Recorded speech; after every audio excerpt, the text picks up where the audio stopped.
গৌরাঙ্গে চন্দ্রে দয়া কহ বিচার, বিচার করিলে চিত্তে ভাবে সংসার। মহাপ্রভু যদি এত করুণার অবতার, বলছে অন্যদিকে ভগবান ভক্ত অশ্ব, তিনি ভক্তের ভগবান, কিন্তু মহাপ্রভু তিনি শুধু ভক্তের ভগবান, তিনি কাদের ভগবান? পতিত পাবনা হেতু তব অবতার।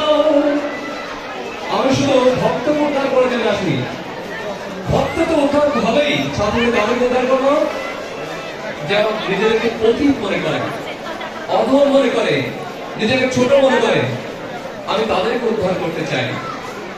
তার শুধু তাই না, যারা পাপ করেছে, পাপী তাপী যত ছিল, হরি নামে উদ্ধার এবার তার সাক্ষীকে জগায় আর মাথায়।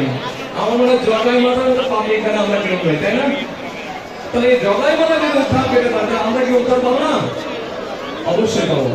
কিন্তু কথা হচ্ছে এই যে জগায়, আমাদের মধ্যে জগায় মাথায় সরসে না থাকলে মনের মধ্যে চিত্তের মধ্যে আছে কাম, ক্রোধ, লোভ, মদ, মম, আশ্চর্য, তাদেরকে প্রশমিত করার জন্য এই পূজ্যপাদ ভক্তি গেলে বলা যতক্ষণ প্রাণ কারণ ঘন ঘনতম এই